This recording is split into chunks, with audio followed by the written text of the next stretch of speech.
দেশের ফ্ল্যাগ নিয়ে ঢুকবো আর তখন বলবে যে নসীন শারমিলি ফ্রম বাংলাদেশ।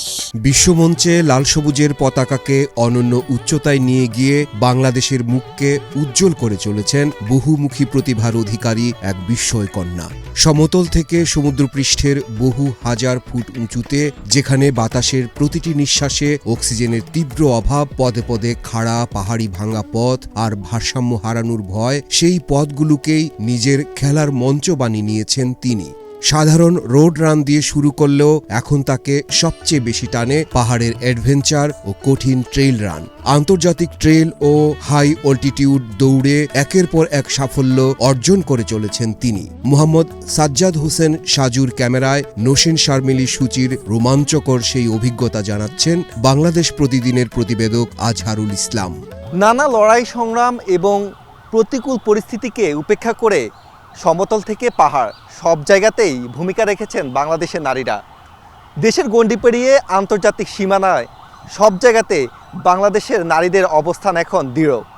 আমাদের সঙ্গে আজকে রয়েছেন বাংলাদেশি অ্যাথলেট নসীন শারমিল। কথা বলবো তার সঙ্গে, সঙ্গে রয়েছেন তিনি। সঠিক প্যাড আর সঠিক তথ্য দিয়ে এসব সামলে নিব এক হয়ে। Monalisa sanitary napkin. প্রথমে ম্যারাথন দিয়ে স্টার্ট করি যখন আমি, সেটা শুরুই করি পাহাড় দিয়ে। পাহাড়ি অঞ্চলেই ম্যারাথনটা রান করেছিলাম, এটা ছিল ইন্ডিয়ার লাদাখে এবং এটার উচ্চতা আমাদের সি লেভেল থেকে 11,500 ফুট ওপরে প্রায়।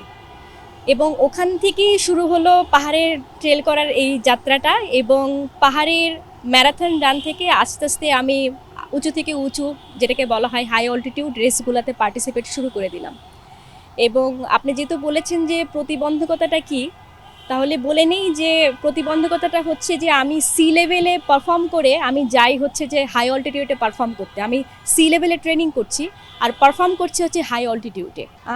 আমি যখন লাদাখে গেলাম, সেখানে যাবার পরে আমি বুঝতে পারলাম যে আমার অক্সিজেন লেভেলটা সি লেভেল থেকে ওখানে অনেক কম।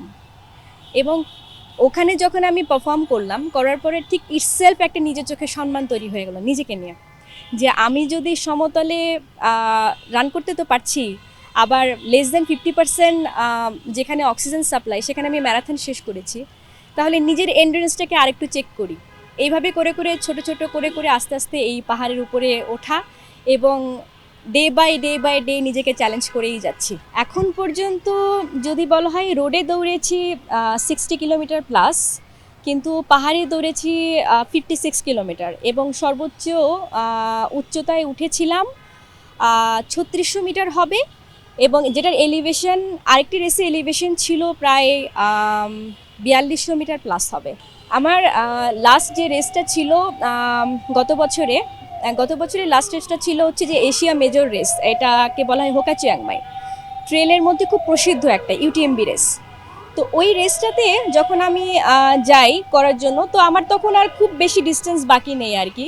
তো আমি তখন খুব দৌড়ের ওপরে, ট্রেলে আসলে একটা সেকেন্ডও নষ্ট করার মতো সময় থাকে না, কজ ট্রেল আপনাকে কখনোই নিশ্চয়তা দেয় না নেক্সট আপনার রোডটা কি হবে, নেক্সট কি হতে যাচ্ছে, বা নেক্সট ওয়েদারটা কি হবে। পাহাড়ে যত উপরে উঠবেন ওয়েদার কখনো বিগড়াতে পারে, যত উপরে উঠবেন রাস্তা তত খারাপ থাকতে পারে, জন্তু জানোয়ার থাকতে পারে, সাপও বের হয়।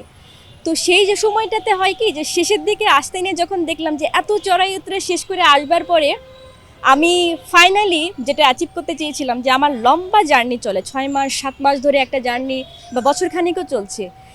তো ওই জার্নিটা তখন মনে হয় কি সার্থক হলো, যে একটা বছর করলাম এবং এটা আমি এখন দেশের ফ্ল্যাগ নিয়ে ঢুকবো আর তখন বলবে যে নসীন শারমিলি ফ্রম বাংলাদেশ। তো এই কথাটা যখন বলে তখন গুজবাম্প দেয় একটা। এবং ট্র্যাকের মধ্যে যখন দেখে যে আমার কোন একটা জায়গায় ন্যাশনাল ফ্ল্যাগ ক্যারি করছি, বা কোথাও একটা চিহ্ন আছে বিপ নাম্বারে যে ন্যাশনাল ফ্ল্যাগ বাংলাদেশের, তখন আমার সাথে তারা নিজ আগ্রহে কথা বলতে আসে। তুমি কই থেকে এসছো? মানে বাংলাদেশ থেকে। বলে তুমি ওখান থেকে ফ্লাই করে এসছো এইখানে আসার জন্য? আমি বললাম হ্যাঁ। বলতে তুমি এই রেসে পারফর্ম করার জন্য এসছো? আমি বললাম হ্যাঁ। তখন বলে যে ম্যাডাম ইটসেলফ ক্ল্যাপ দেয় আমাকে, যে তুমি এসছো এখানে, এটা অনেক বড় একটা ম্যাটার। সো তুমি জানো না যে তুমি কত বড় স্ট্রেংথের রোল প্লে করছো। তো তখন এই কথাগুলো শুনলে মনে হয় কি যে আচ্ছা আমি নেক্সট কোনো আরেকটা রেসে যাই, নেক্সট আরেকটা লেভেল ব্রেক করে আসি। আমার এখন পর্যন্ত ইন্টারন্যাশনাল রেস করা হয়েছে ইন্ডিয়াতে, নেপালে এবং থাইল্যান্ডে। ইন্ডিয়াতে করেছি দুটো রেস, একটা হচ্ছে যে লাদাখ ম্যারাথন আরেকটা বুদ্ধা ট্রেল, এটা ট্রেলই ছিল দার্জিলিংয়ে সান্দাকফু, কাঞ্চনজঙ্ঘা এই দিকের কোল ঘেঁষে। আর এরপরে নেপালে গিয়েছিলাম।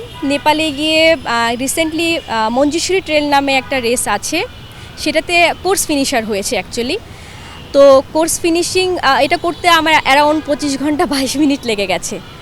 এবং গত বছর করেছিলাম এশিয়া মেজর রেস, যেটাকে বলা হয় হোকা চিয়াংমাই, এবং ইউটিএমবি ওয়ার্ল্ড সিরিজ এবং ওয়ার্ল্ডের খুব প্রসিদ্ধ একটা রেস। তো সেখানে আমি 50 kilometre as a first Bangladeshi women হিসেবে শেষ করি। এবং এই কয়েকটা রেসের পরে আরও কিছু রেস আছে যেগুলোতে আর কি কোয়ালিফাইড হয়ে আছে, যদি কপালে আর সব কিছু মেলে তাহলে হয়তো বা যেতে পারবো। প্রথমেই আমি একটা কথা বলবো, সেটা হচ্ছে গিয়ে আমাদের যারা স্পোর্টস পার্সন যাদের থাকি তাদের খুব রুটিন লাইফ মেনটেন করতে হয়।